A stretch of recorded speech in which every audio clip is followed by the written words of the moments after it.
नमस्कार। पिछले वीडियो में हम सिंधु घाटी सभ्यता की विशिष्टताओं के अंतर्गत या सिंधु घाटी सभ्यता की विशेषताओं के अंतर्गत नगर नियोजन बिंदु के तहत हम इन तीन प्रमुख विशेषताओं के ऊपर चर्चा कर चुके थे, जिनमें नगर नियोजन की जो पहली विशेषता थी वो थी नगर का दो विशिष्ट खंडों में विभाजित होना, दूसरा था सड़कें, तीसरा था भवन और जो चौथी नगर नियोजन की जो प्रमुख विशेषता थी वो थी ईंटें। देखिए, सिंधु घाटी सभ्यता का जो नगर नियोजन था, उस नगर नियोजन की जो चौथी प्रमुख विशेषता दिखाई देती है वो थी ईंटें। सिंधु घाटी सभ्यता में वो बहुतायत पकी हुई ईंटों का प्रयोग है वो ज्ञात होता है। पकी हुई ईंटों से मेरा तात्पर्य है आग में पकाई गई ईंटों से। सिंधु घाटी सभ्यता के जितने भी बड़े प्रमुख नगर थे, चाहे वो हड़प्पा, मोहनजोदड़ो, उन बड़े बड़े नगरों में अधिकांशतः आग में पकाई गई ईंटों का ही प्रयोग ज्ञात होता है। परंतु कुछ ऐसे नगर भी थे जहां पर है वो कच्ची ईंटों, जैसे कि रंगपुर जो कि गुजरात में स्थित, राजस्थान में स्थित कालीबंगा, वहां पर अधिकांशतः धूप में सुखाई गई, जिन्हें हम कच्ची ईंटें कह सकते हैं, कच्ची ईंटों का है वो प्रयोग अधिक ज्ञात होता है। यानी कालीबंगा और रंगपुर जैसे स्थल भी थे जहां पर है वो धूप में सुखाई गई ईंटों का प्रयोग अधिक ज्ञात होता है। इन विभिन्न सैंधव पुरास्थलों के उत्खनन से जो भवनों के साक्ष्य प्राप्त हुए, उन भवनों में जो ईंटों का प्रयोग किया गया है, उनसे ऐसा प्रतीत होता है कि संभवतः सिंधु घाटी सभ्यता में 4 प्रकार की ईंटों का प्रयोग किया जाता था। पहली थी आयताकार ईंटें, दूसरी थी एल प्रकार की ईंटें, तीसरी टी प्रकार की ईंटें और चौथी थी वक्राकार ईंटें। आयताकार ईंटें जो सामान्य ईंटें जो कि हम देखते हैं इसी प्रकार की ईंटें थी। आयताकार 4 प्रकार की ईंटें थी। आयताकार,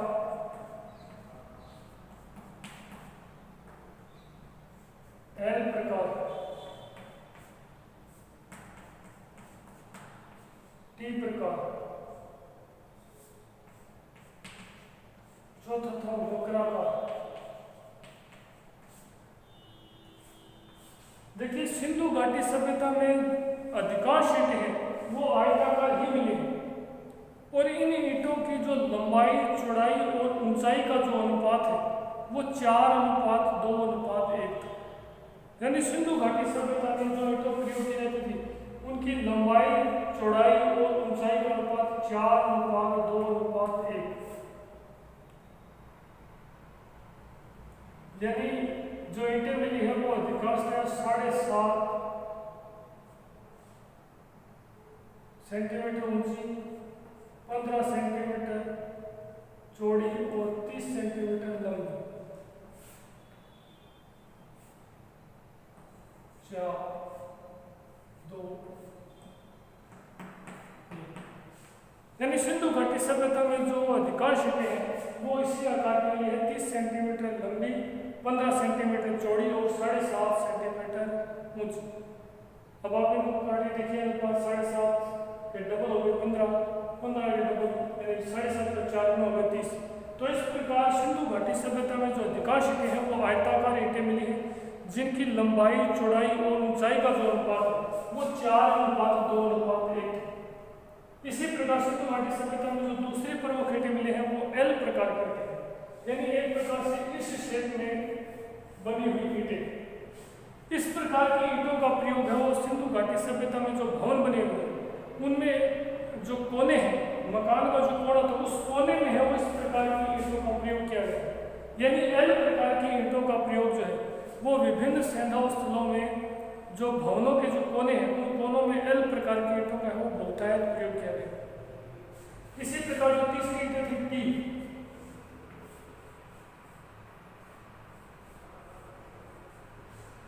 टी प्रकार की जो ईंटें हैं इनका प्रयोग है वो सिंधु घाटी सभ्यता में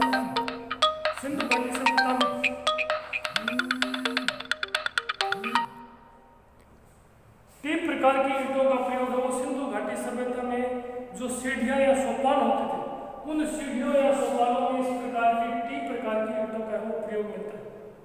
और जो चौथे प्रकार की थी वक्राकार ईंटें, वक्राकार ईंटों का प्रयोग है वो सिंधु घाटी सभ्यता में मुख्यतः कुओं की गोलाई बनाए रखने के लिए किया गया था। कुआं देखिए गोल होता है,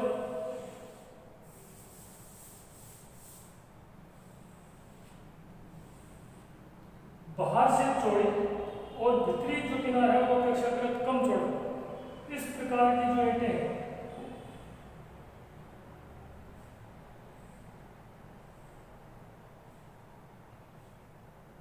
ये ऐसा कह सकते हैं कि इस प्रकार के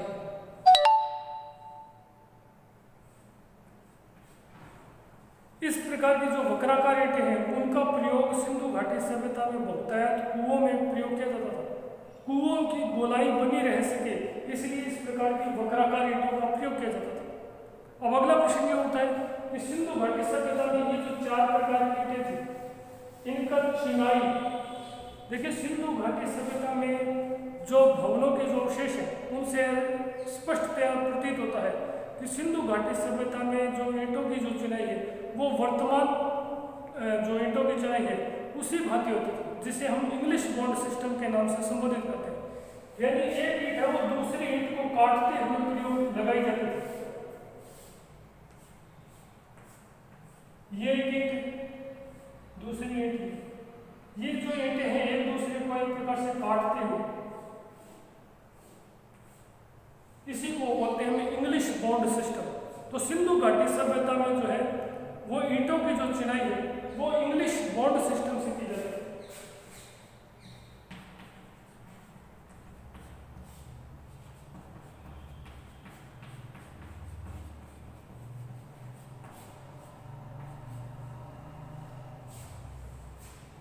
अब ईंटों से संबंधित कुछ प्रश्न भी पूछे जाते हैं, जैसे कि सबसे बड़ी जो ईंट है आकार की दृष्टि से जो सबसे बड़ी ईंट है उसका साक्ष्य है वो मोहनजोदड़ो से मिला। इसी प्रकार कालीबंगा में भी ईंटों से संबंधित एक प्रश्न पूछा जाता है जो कि तथ्यात्मक है कि अलंकृत ईंटों से निर्मित फर्श कहाँ मिला है। तो कालीबंगा में है वो एक भवन के भीतर ईंटों के ऊपर विभिन्न प्रकार की आकृतियां उकेरी गई हैं और ये ईंटें फर्श में प्रयुक्त की गई। इसी कारण प्रश्न पूछा जाता है कि अलंकृत ईंटों से निर्मित फर्श कालीबंगा में है वो स्थित है। यानी कालीबंगा में एक भवन के भीतर जो ईंटें फर्श में लगाई गई है उनके ऊपर है वो अलंकरण किया गया है। इसी प्रकार जो चल हुदड़ों में है वो जो ईंटें मिली है उन ईंटों के ऊपर बिल्ली का पीछा करते हुए कुत्ते के पंजों के निशान उत्कीर्ण है। संभवतः ईंटें हैं वो गिली रही होंगी उसी समय बिल्ली का पीछा करते हुए कुत्ते के दौड़ने पर उसके पंजों के निशान है वो ईंटों पर छप रहे हैं। तो इस प्रकार की ईंटें वो चल हुदड़ों में मिली। सिंधु घाटी सभ्यता के नगर नियोजन की जो अगली प्रमुख विशेषता है वो है जल निकास प्रणाली। देखिए जल निकास प्रणाली को हम एक अलग बिंदु के अंतर्गत भी पढ़ सकते हैं। नगर नियोजन से अलग करके भी हम सिंधु घाटी सभ्यता में जल निकास प्रणाली को एक अलग बिंदु के अंतर्गत भी पढ़ सकते हैं। ऐसा इसलिए है कि जो जल निकास प्रणाली है वो सिंधु घाटी सभ्यता की एक मौलिक विशेषता मानी जाती है।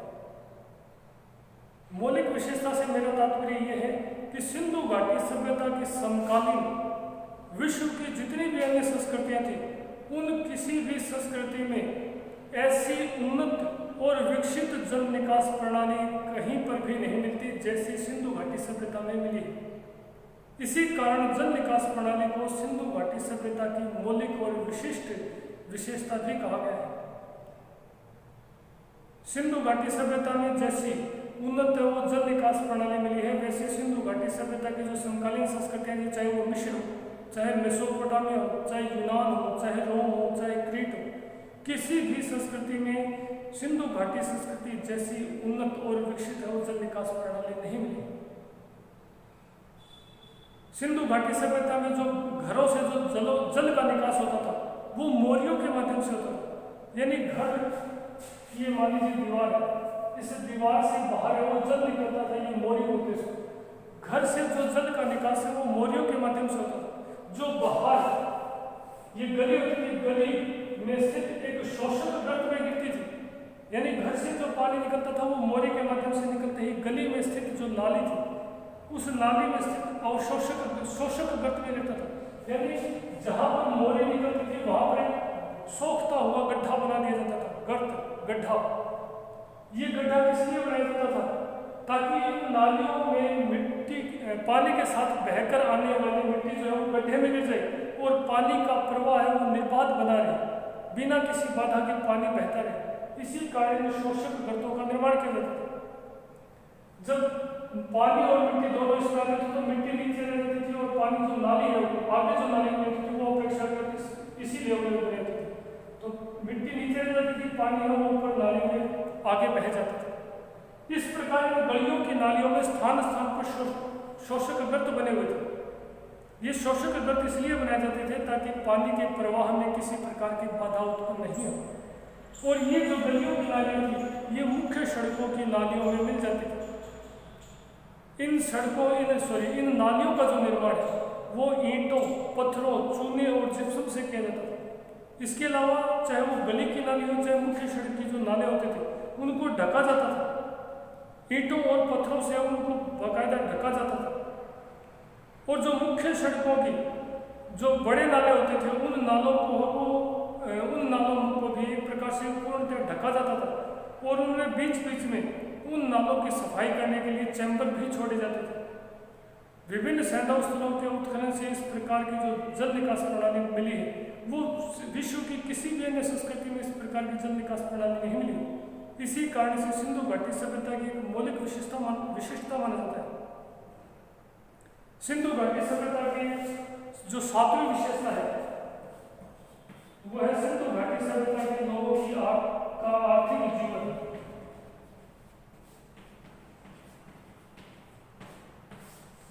या सिंधु घाटी सभ्यता के लोगों की आर्थिक स्थिति या आर्थिक जीवन, जिसके ऊपर हम अगले वीडियो में चर्चा करेंगे। धन्यवाद।